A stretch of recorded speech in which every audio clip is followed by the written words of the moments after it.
Kalau selamatnya Musa boleh disyukuri, maka adakah nikmat yang lebih besar daripada selamatnya Musa? Ada. Apa dia? Lahirnya Muhammad sallallahu alaihi wasallam. Assalamualaikum warahmatullahi wabarakatuh. Sahabat Inas 20 Channel, sahabat muslim semua, ini adalah kisah mengenai keajaiban yang terjadi pada saat merayakan Maulid Nabi. Nanti kita akan menyimak sedikit penjelasan dari Ustadz Abdul Somad mengenai Maulid Nabi. Yang pertama, Habib Jailani bercerita bahwa kisah yang ia sampaikan berasal dari Sayyid Muhammad Al-Maliki dan Sayyid Muhammad dari ayahandanya Sayyid Alwi Al-Maliki. Cerita bermula ketika Sayyid Alwi menghadiri peringatan Maulid Nabi di Palestina. Beliau terheran-heran menyaksikan orang yang terus berdiri sejak awal pembacaan Maulid.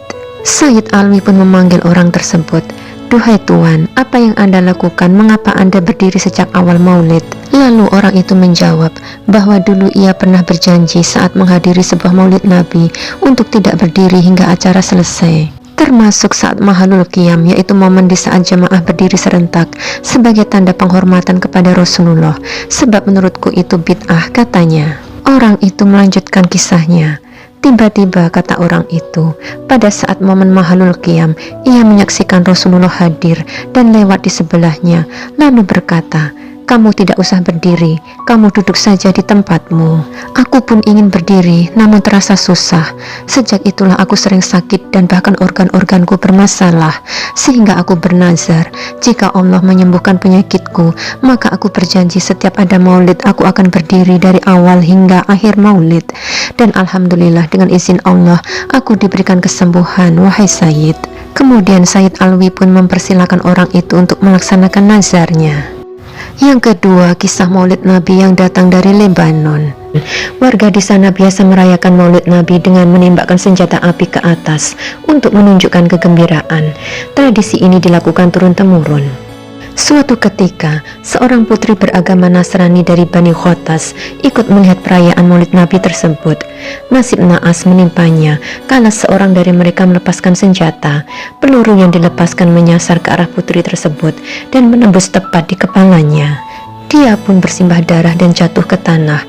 Ibunya yang melihat kejadian itu berteriak histeris, "Binti, binti, binti," yang artinya putriku, putriku. Dengan segera anaknya dilarikan ke rumah sakit Ghossan Hamud. Sayang pihak rumah sakit tak bisa berbuat apa-apa sebab pendarahan di otak terlalu parah. Mereka menyarankan agar segera dirujuk ke rumah sakit di Amerika yang lebih kompeten. Tapi ternyata kondisinya kian parah dan sudah diambang ajal. Mereka pun tak bisa berbuat banyak. Sementara ibunya karena panik penuh kecewa dan marah, dia menjerit-jerit dan berkata, "Di manakah engkau, hai Muhammad yang mengaku sebagai nabi? Lihatlah apa yang dilakukan umatmu kepada anakku pada perayaan hari kelahiranmu." Teriakan ini tentu saja dimaksudkan untuk menghardik Rasulullah SAW. Dokter memastikan bahwa anaknya telah meninggal dunia dan ketua dokter di sana mempersilahkan sang ibu untuk melihat anaknya untuk terakhir kalinya. Dengan lemas dan dipapah, ibu Nasrani itu pun masuk ke ruangan. Sebuah keajaiban terjadi. Ketika sang ibu sudah di dalam ruangan, dia melihat anaknya sedang duduk di tepi tempat tidur dalam kondisi bukar sambil berteriak, "Ibu, ibu, Ibu, tutup pintu dan jendela ibu, jangan biarkan dia keluar." Antara percaya dan tidak, si ibu yang bingung lantas bertanya, "Siapa duhai putriku?" Si ibu mendekati anaknya untuk memastikan bahwa kondisinya baik-baik saja. Allahu Akbar, sungguh sesuatu yang tidak masuk akal. Selain sehat dan bugar, bercak darah dan bekas luka tembakan itu pun menghilang. "Putriku, apa yang terjadi?" Putrinya menjawab sambil tersenyum kegirangan, "Ibu, ibu, dia datang mengelus kepalaku sambil tersenyum, ibu." "Siapa dia, sayang?" "Muhammad, Muhammad, ibu," jawab anak itu. "Aku bersaksi, duhai ibu, bahwa tiada Tuhan selain Allah dan Nabi Muhammad adalah utusan Allah." Ternyata teriakan si ibu disambut oleh Nabi Agung Muhammad SAW.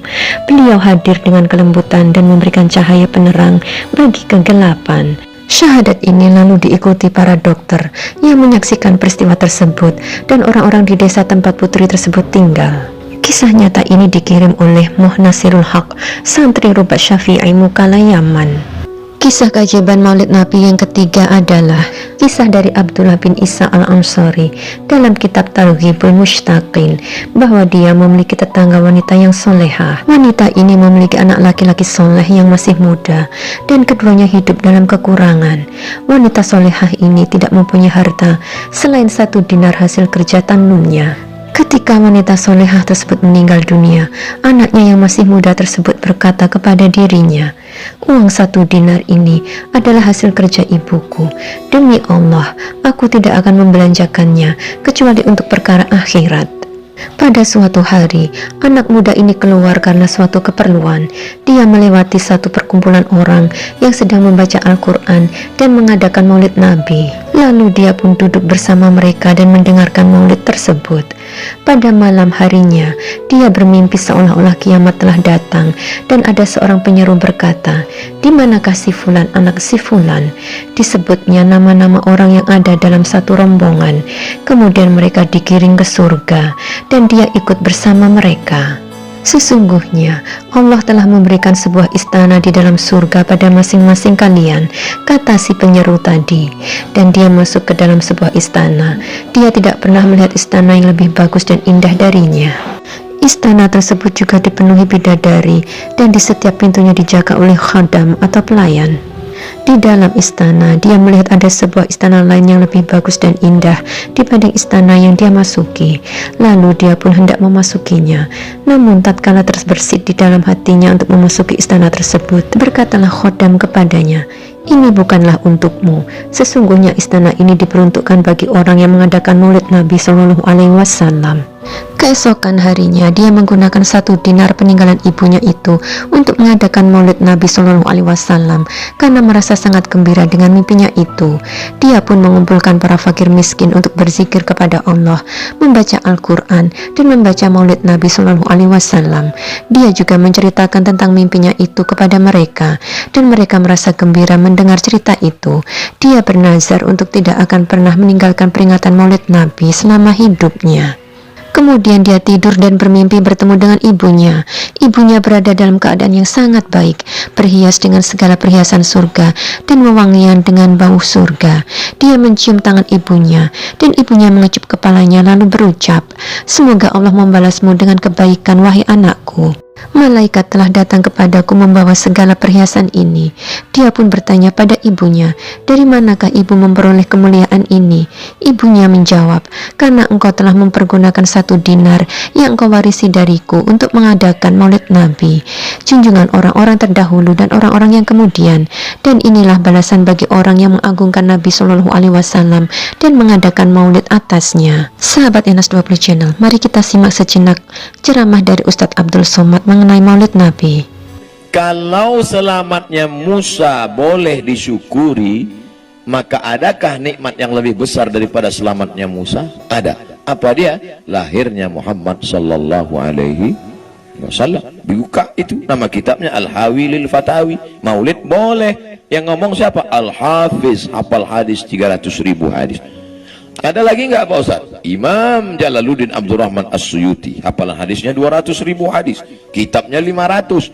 Kata dia, maulid itu sarana mengingatkan kita pada Nabi, boleh kalau cukup 5 syarat. Pertama, baca maulid sejarah Nabi. Yang kedua, ada tausiah. Yang ketiga, ada baca Quran. Yang keempat, ada tawasobil haq, tawasobil sob silaturahim. Yang kelima, ada makan makanan.